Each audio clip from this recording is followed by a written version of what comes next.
उच्च शिक्षण संस्थानों में जातीय भेदभाव के खिलाफ देशव्यापी विरोध, 100 से अधिक कैंपस में प्रदर्शन। नमस्कार, उदयपुर डेली खबर में आपका स्वागत। खबर उदयपुर 14 फरवरी 2026।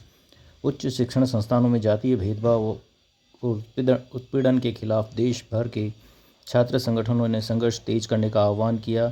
इसी क्रम में 8 फरवरी 2026 को विभिन्न छात्र सामाजिक और बौद्धिक संगठनों के संयुक्त मंच के रूप में अखिल भारतीय समता मंच all India forum for equity का गठन किया गया।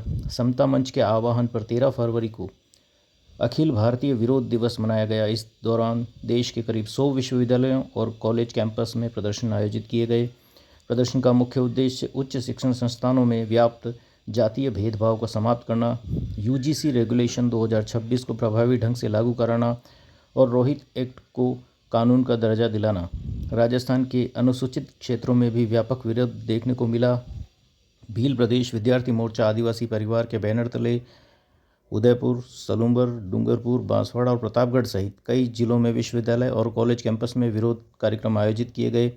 आदिवासी, दलित, पिछड़े और अल्पसंख्यक छात्रों के साथ हो रहे कथित संस्थागत भेदभाव के खिलाफ संगठित और लोकतांत्रिक संघर्ष का संकल्प लिया गया। वक्ताओं ने कहा कि सामाजिक न्याय, समानता और गरिमा की लड़ाई को और अधिक मजबूती से आगे बढ़ाया जाए। उदयपुर जिला मुख्यालय पर आयोजित धरना प्रदर्शन में सैकड़ों छात्र छात्राएं शामिल हुए। इस दौरान बिरसा मुंडे, फूले अंबेडकर के नारे लगाए। प्रदर्शन में भील प्रदेश विद्यार्थी मोर्चा के जिला संयोजक निशाकर सिंह डामोर सहित बड़ी संख्या में छात्र छात्राएं मौजूद रहे।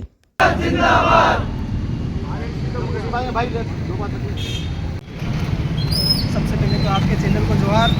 मेरा नाम निशाकर सिंह डामोर, मैं भील प्रदेश विद्यार्थी मोर्चा उदयपुर का जिला संयोजक हूँ और आज हम अखिल भारतीय वंचित अधिकार दिवस मना रहे हैं क्योंकि आज से 1 महीने पहले 13 जनवरी को यूजीसी रेगुलेशन एक्ट लागू हुआ, जिसमें पूरे भारत के दलित, आदिवासी, पिछड़ा और ईडब्ल्यूएस माइनॉरिटी समाज को कॉलेज में अपनी जाति की नाम पर प्रताड़ित किया जाता था, अपने जाति के नाम पर फेल किया जाता था, अपने जाति के नाम पर कहीं न कहीं उनकी बात को दबाया जाता था, उनकी बात को उठाने का काम नहीं किया जाता था और कहीं न कहीं इससे प्रताड़ित होकर जैसे हमारे रोहित वेमुला जिन्होंने आत्महत्या की, डॉक्टर पायल तड़वी है उन्होंने आत्महत्या की, सीकर में हमारे एक डॉक्टर थे फेमिनेस खान, उन्होंने आत्महत्या की।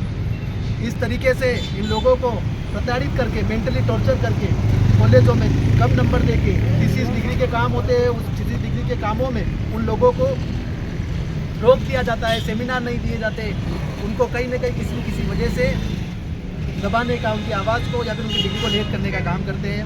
हम इसका कड़ा विरोध करते हैं और जिस प्रकार सुप्रीम कोर्ट ने 48 घंटे में ही इस कानून को वापस रोकने का काम किया, वो सरासर गलत है और पूरे देश के जो 85% लोग हैं, दलित, आदिवासी, ओबीसी समाज और माइनॉरिटी ईडब्ल्यूएस समाज के लोग, उनके लिए कहीं न कहीं एक पीठ पे कुटाराघात करने का काम किया है।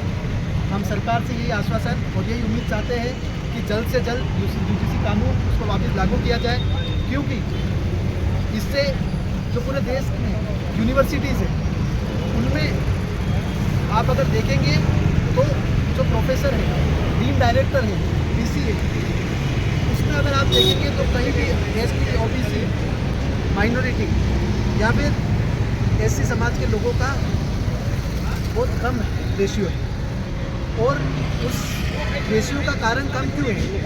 कहीं न कहीं जो कॉलेजों की बोर्ड कमेटी होती है, कॉलेजों के पूरे मेंबर्स होते हैं जो सिलेक्शन कमेटी में बैठते हैं, वो कहीं न कहीं उस चीज़ को इंटरव्यू का प्रोसेस होता है या किसी और चीज़ का प्रोसेस होता है उसको रोकने का काम करते हैं। अभी जैसे आप हमारे उदयपुर में 2, 3, 4 बड़ी यूनिवर्सिटी अगर तो देख लिया अपन, तो मोटी मोटी मोहनलाल सुखाड़िया यूनिवर्सिटी है, उसमें 25% स्टाफ नहीं है, प्रॉपर जो स्टाफ 25% नहीं है और आगे यूनिवर्सिटी किसी तरह की कोई वैकेंसी भी नहीं करा रही है। और अब जो खाली पद है कॉलेजों में सीटें खाली, क्लासें कैसे चल रही है? कॉलेजों में क्लासें चल रही है गेस्ट फैकल्टी के थ्रू। गेस्ट फैकल्टी का सिलेक्शन किस प्रकार से होता है? डीन करता है, तो वो डीन करता है तो वो अपने आधार पर करता है, वो जो उसको सूटेबल लगेगा उसका वो सिलेक्शन करेगा। और इस तरीके से जो एसटी, एससी, ओबीसी, माइनॉरिटी समाज के लोग हैं वो कहीं न कहीं उन्हें एक जातिगत उनको उस चीज़ से कटाव मिलता है, उनको वहाँ से जाति के नाम पर उनको वहाँ पे सिलेक्शन नहीं हो पाता उनका। वो कहीं ना कहीं पीछे हट जाते हैं। हमारे कई साथी एमएलए में डिग्री कर रहे हैं, पीएचडी की डिग्री कर रहे हैं, 5 साल हो गए, 7 साल हो गए, अभी तक उनकी डिग्री नहीं हुई है। आगे का क्या रहेगा? आगे का यही रहेगा कि आज हमने जितने भी छात्र संगठन हैं उन्होंने मिलकर अखिल भारतीय समता यूजीसी आंदोलन इस तरीके से हमने एक मुहिम चलाई है, जिसमें 100 से ज़्यादा विश्वविद्यालयों में हम आज ये विरोध प्रदर्शन कर रहे हैं। और आगे चल के अगर इस तरीके से यहाँ पे अगर सरकार हमारी बात को नहीं मानती है तो हम उग्र आंदोलन भी करेंगे और ज़्यादा से ज़्यादा संख्या में आके कॉलेजों में और जिला मुख्यालयों पे बड़े से बड़ा प्रदर्शन करेंगे, जिससे आने वाले समय में जो दलित आदिवासी पिछड़ा समाज है, ईडब्ल्यूएस समाज है और इन समाजों को कहीं न कहीं उनकी जो मुख्य उनकी मांगे हैं, जो उनके अधिकार है, वो उनको दिलाने का पूरा काम करेंगे।